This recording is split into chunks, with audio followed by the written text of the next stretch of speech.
Recording. All right. Shabbat Shalom, everyone, again. This is our fellowship study on Zoom Cloud Meeting. And starting us off today in the book of Esther, chapter 7, is Brother Sam. Go ahead, Brother Sam. You're all good to go. Shalom, everyone. I'll be reading from the web, starting with Esther, chapter 7, verse 1. So the king and Haman came to banquet with Esther the queen. The king said again to Esther on the second day at the banquet of wine, "What is your petition, Queen Esther? It shall be granted you. What is your request? Even to the half of the kingdom it shall be performed." Then Esther the queen answered, "If I have found favor in your sight, O king, and if it pleases the king, let my life be given me at my petition, and my people at my request. For we are sold, I and my people, to be destroyed, to be slain, and to perish. But if we have been sold for male and female slaves, I would have held my peace, although the adversary could not have compensated for the king's loss." Then King Ahasuerus said to Esther the queen, "Who is he, and where is he who dared presume in his heart to do so?" Esther said, "An adversary and an enemy, even this wicked Haman." Then Haman was afraid before the king and the queen. Verse 7. The king arose in his wrath from the banquet of wine and went into the palace garden. Haman stood up to make request for his life to Esther the queen, for he saw that there was evil determined against him by the king. Then the king returned out of the palace garden and into the place of the banquet of wine, and Haman had fallen on the couch where Esther was. Then the king said, "When will he even assault the queen in front of me in the house?" As the word went out from the king's mouth, they covered Haman's face. And Harbona, one of the eunuchs who were with the king, said, "Behold, the gallows 50 cubits high, which Haman has made for Mordecai, who spoke good for the king, is standing at Haman's house." The king said, "Hang him on it." So they hanged Haman on the gallows that he had prepared for Mordecai. Then was the king's wrath pacified. All right, Brother Sam, you're up first on sharing any of your thoughts on this or any questions. Good to go. Anybody got any thoughts, any questions? Anybody want to summarize? All I know is that Mordecai found favor in his eyes, and Yahuwah blessed the sovereign before that to see that, because last chapter I think they went back into the books to see this, and now when Esther jumped in and said this definitely changed everything up. So, Yahuwah sets the course of events for a reason. He puts things in their view to see things, That's all I can see.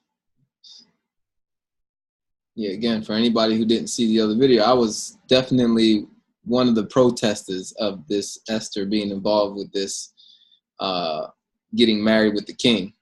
But what we discussed off camera, which we should discuss, is that it wasn't really her choice, if I'm not mistaken. Is that what we said? I know me and you were having this discussion. Yeah. It sounds like because they're servants. They're servants in a foreign land, and it's like, hey, the king wants a wife now, so pretty much he's gonna have himself a little show and pick and choose, which woman he wants, like one of those dating shows. And I don't know if the women had a choice, so it's kind of mandatory. I don't think it was voluntary that Esther participated. So I think that's something to consider. So it is Yahuwah's using the platform, an Israelite woman marrying the king, becoming the queen, to help out the Israelite people. So, and I didn't quite understand the accusation against Haman. What was it that the king realized that was going on? So remember, at this point, Esther never made known her people to the king. Right. That's crucial in all of this. And before this, Haman had made the decree or went to the king saying, there's a people that's going to rise up against you. Let's destroy them. And so the king's like, go ahead, do as you desire. So they have this battle that they're preparing for. And at this point, Esther now goes to the king and says, there's an adversary who wants to kill me and my people. That's it right there. That's what I want to point out for myself. Just be honest, for myself and anybody else listening, just kind of catching what's the story. Because reading it in the way that it was, it's kind of hard to see what's going on. So that's what it was. Number one, like she said, Esther didn't reveal, being the queen, she did not reveal that she was an Israelite. That was the secret. And this guy, Haman, who's the right-hand man or like a captain or something. Yeah, he's like one of the top dogs under the king. He's like, yo, there's a group of people, they're like Israelites, who have a different law. That's what we read in the other chapters. They have a different law than your law, and they're going to rise up and defy you. And so the king goes, well, do what you want with these people. So we're going to go kill them. And then it's at this, after asking very strategically, Esther patiently asked in different stages she has a request. And I think this is his second or third time saying, I'll give you what, I think it's second. But he's like, I'll give you whatever you want, basically. So he's already given his word, that he wants to give her whatever she asks for. And so she reveals that I'm an Israelite. I'm the one that your boy wants to kill and my people. So there we go. That's the turn. And he loved Esther. And he liked her. So good thing he really liked her. He really loved her because he took action. But what took him over the edge too, and I think this is the passion of a guy, was, it says Haman was, I guess he was pleading for his life at this point because he fell on the couch where Esther was, and the king saw that and was like, now you're trying to assault my wife? Like, that's... Yeah, in my version it says... Like, that took him over the edge. Will he also attempt to rape the queen while I am still in the building? Verse 8. That's how my net version read it. Just straight up. They read it straight up like that.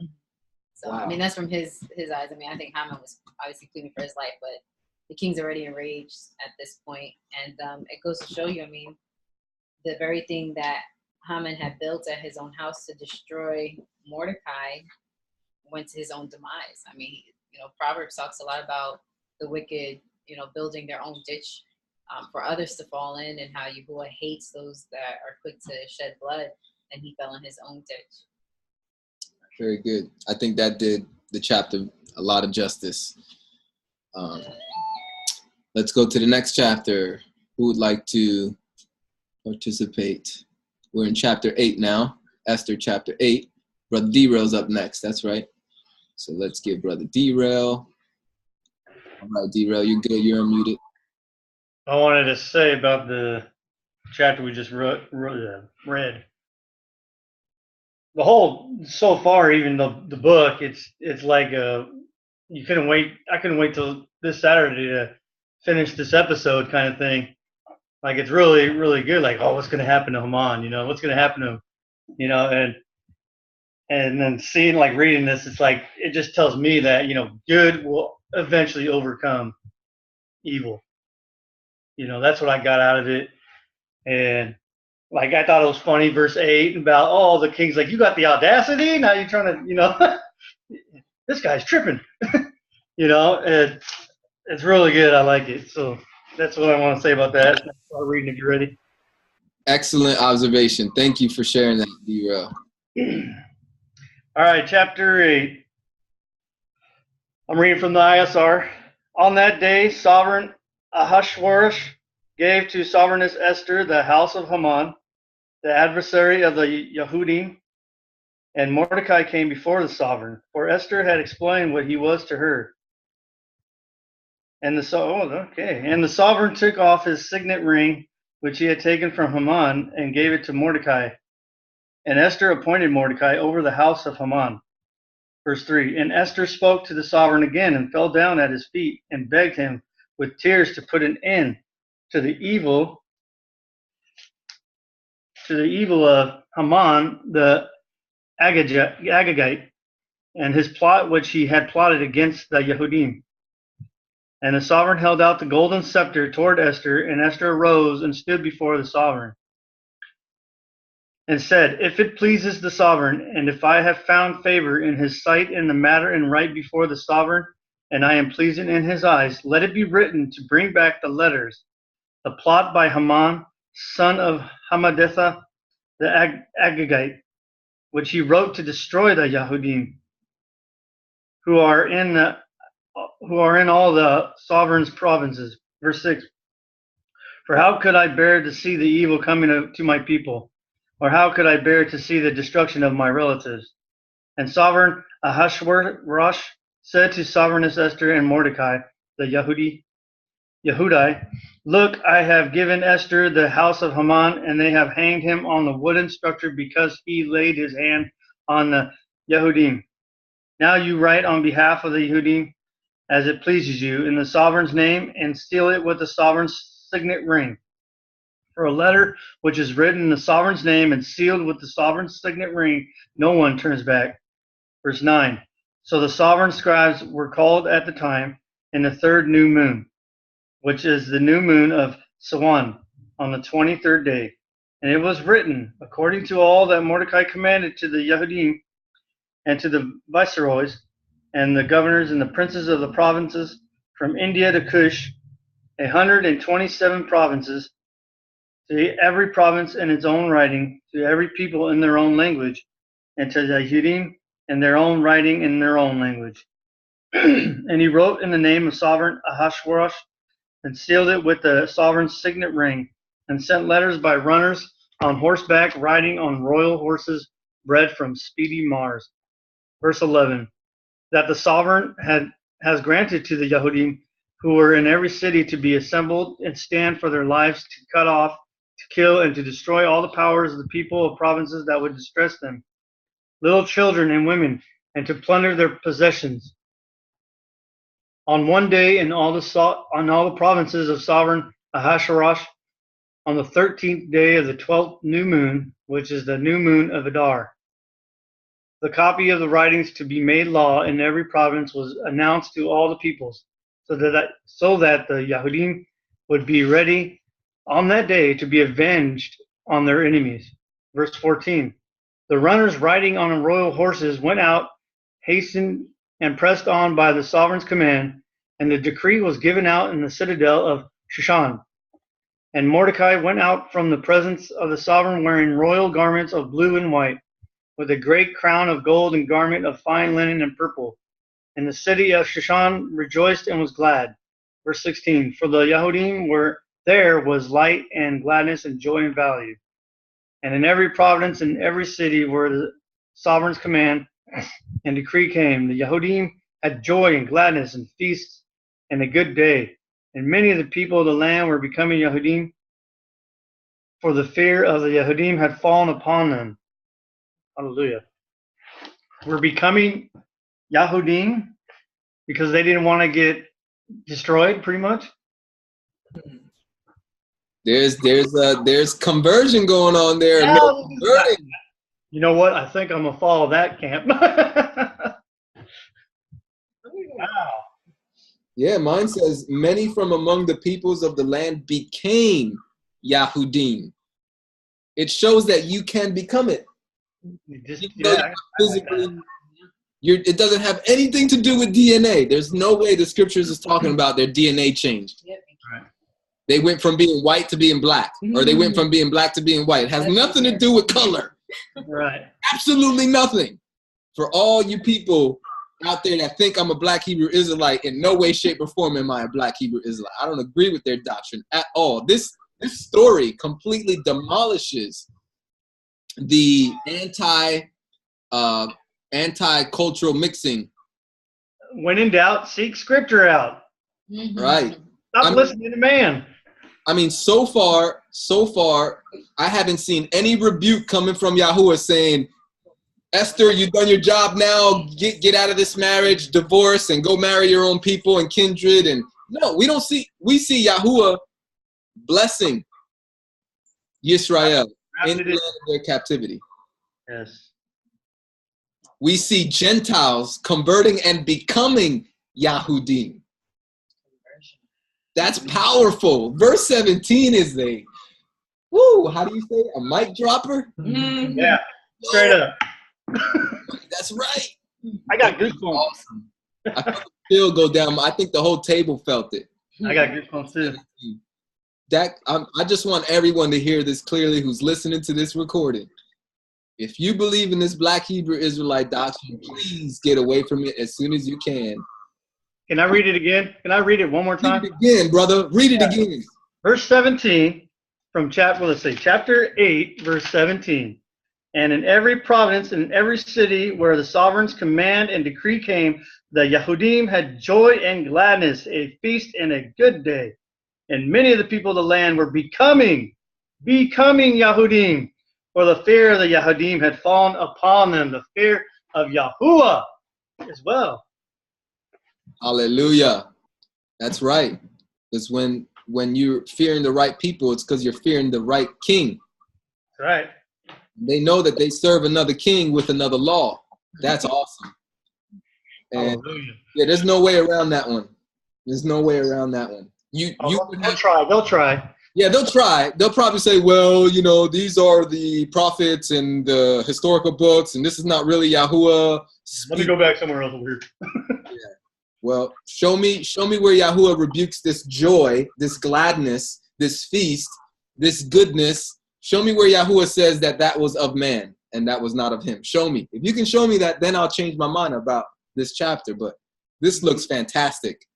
This looks like Yahuwah was in control and he used something that was bad. He used it for the good. And definitely the Yahudim, those from Yahuda, are rejoicing in a land that is not theirs. And that's nice. I mean, that's not where we want to be. That's not the end game, but it's nice to be happy when you're not in the promised land that you're supposed to be in. It would be nice to be happy in this land. And we do. And living in America for now, we are allowed to practice our feast. It's difficult, but we can get it done. We can keep the Sabbath. It's very difficult and very rare. Most jobs want you to work every day or on Saturdays and off on Sunday, but it's possible. So we can enjoy a little bit of our faith of what we believe, and we can enjoy our Creator for now. But had we been living in a Muslim country, I don't think this would be that easy. So anybody who wants to follow Torah and follow the Messiah in a Muslim country, it's hard to be glad and joyful unless you got that much faith where you, and they do that. There's a lot of believers who get martyred and slaughtered because they have so much joy and they don't hide their faith, and then they get found out and they die. They're martyred. But so is this safe to say that this is talking about being grafted in before the new covenant?